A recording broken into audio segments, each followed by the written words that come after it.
To all North Pole City Elves, those in Santa's Village in the lower 48 and all around the world, this is your weekly update for the week of June 20th, 2022. I'm your host, Walter Mistletoe Livingstone. And I'm your co-host, Becky Marshmallow Livingstone. Let's go to press. For the week of June 20th, 2022, your sponsor will be Crystal's Candy Confections.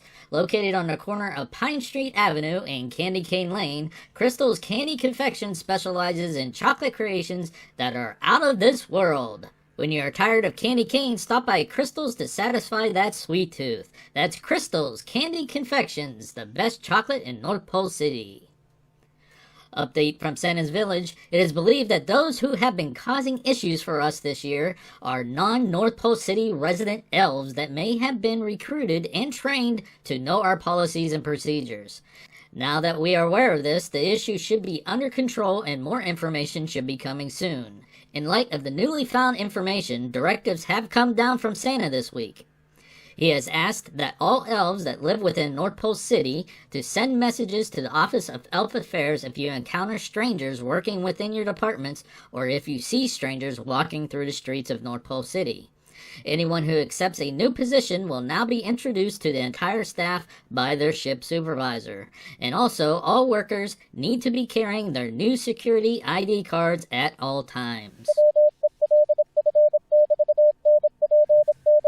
Edward Henkelmeyer has put out a memo concerning the directives from Santa, who has consulted with the entire Assembly of Legendary Figures about the issues taking place within North Pole City and Santa's Village. In his memo, Henkelmeyer said, "It is believed that a former member of the Assembly of Legendary Figures may have recruited elves from areas within the lower 48 that are not associated with the elf clans at North Pole City.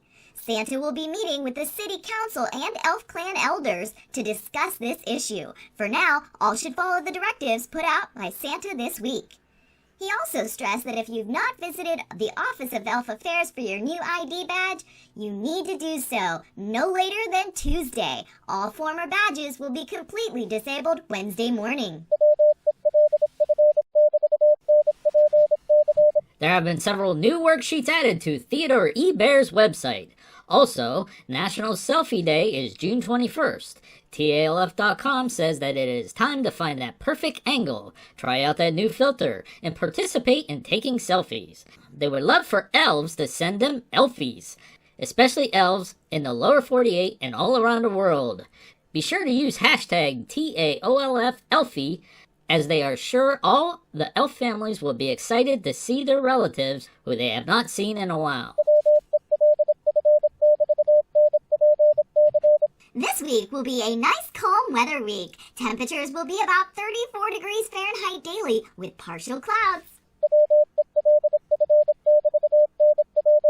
WELF NPC North Pole City Radio plans on having a game start next week. Oh, I love games! Yes, it will last the rest of June. Each morning, either before or after the Corby Snow Morning Show on WELF NPC North Pole City Radio on the internet, they will share a secret word. Then in the afternoon, they will randomly call an elf.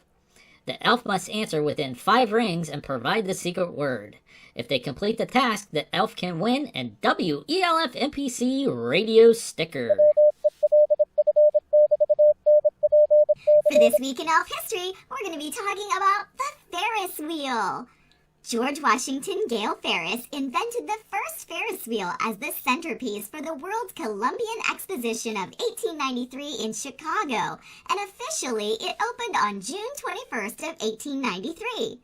The Ferris wheel was Chicago's answer to the Eiffel Tower of the 1889 exhibition in Paris, and was inspired by a water wheel near Ferris's childhood home in Nevada.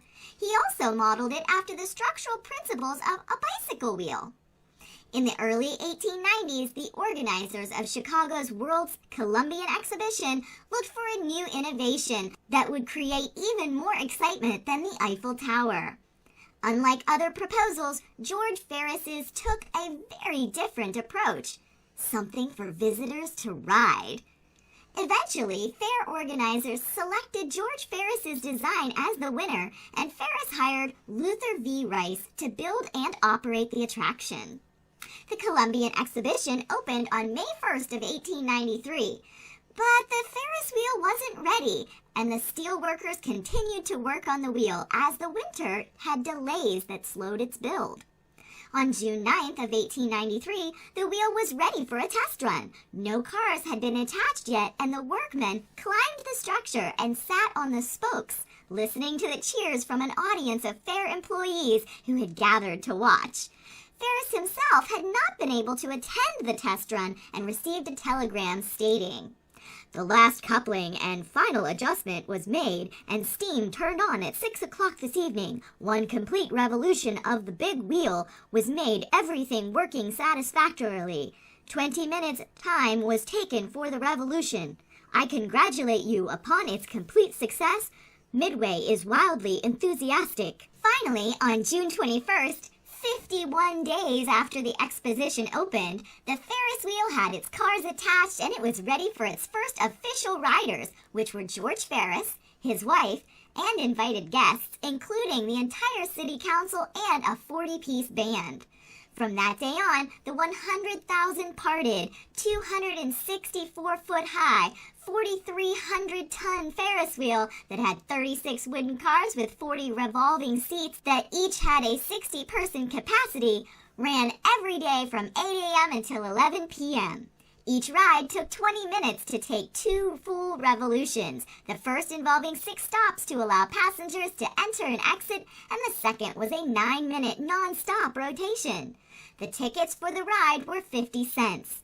The wheel cost $380,000 to build, but it paid for itself by September 1st of 1893.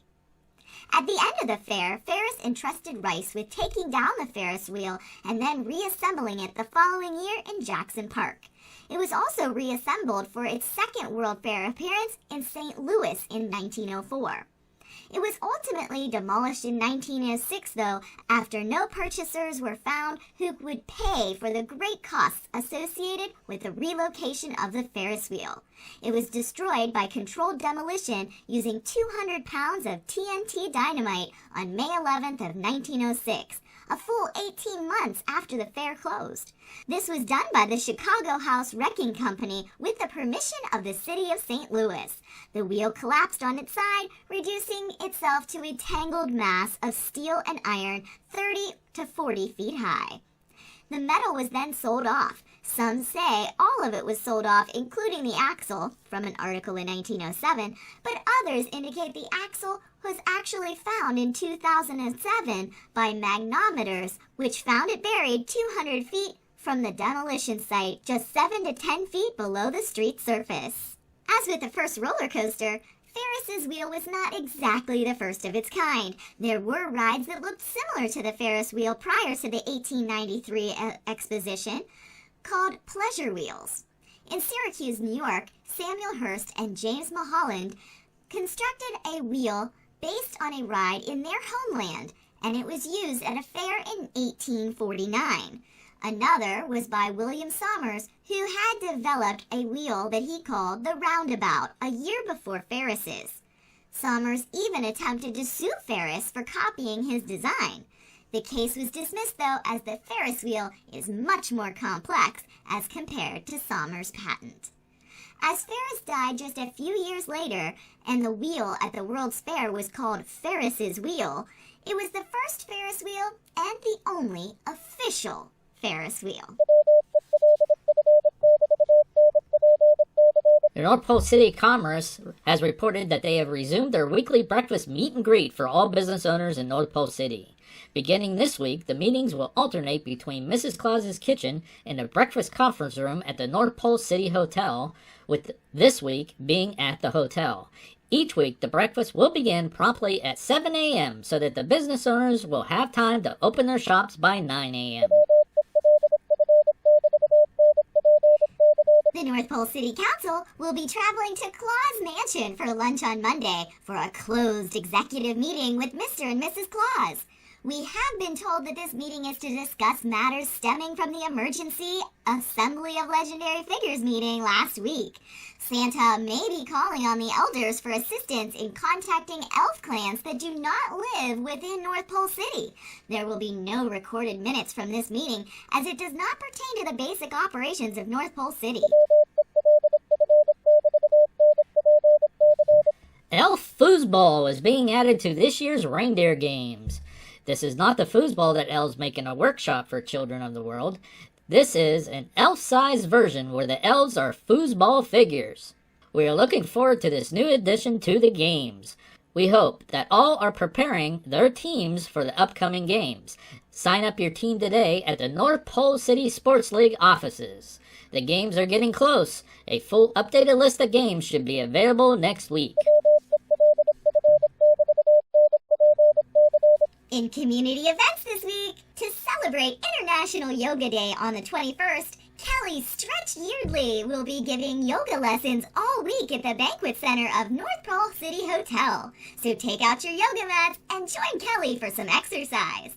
Also this week celebrates National Strawberry Parfait Day on June 25th. The parfait part of the name means perfect in French, and we couldn't agree more.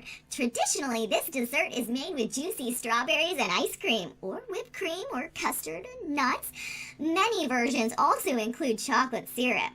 Mrs. Claus's Kitchen will be providing strawberry parfaits with chocolate syrup in City Center Saturday at 1 p.m.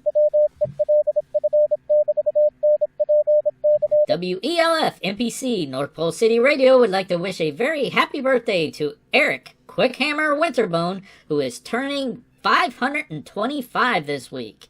He is one of the elves who has been building structures here at North Pole City for centuries. He is amazing and quick. We wish him many more happy years. This is Walter Mistletoe Livingstone. And Becky Marshmallow Livingstone. With a reminder, be an encourager. The world has plenty of critics already. Have a good evening and be sure to tune in next week for another WELF NPC North Pole Radio News Update.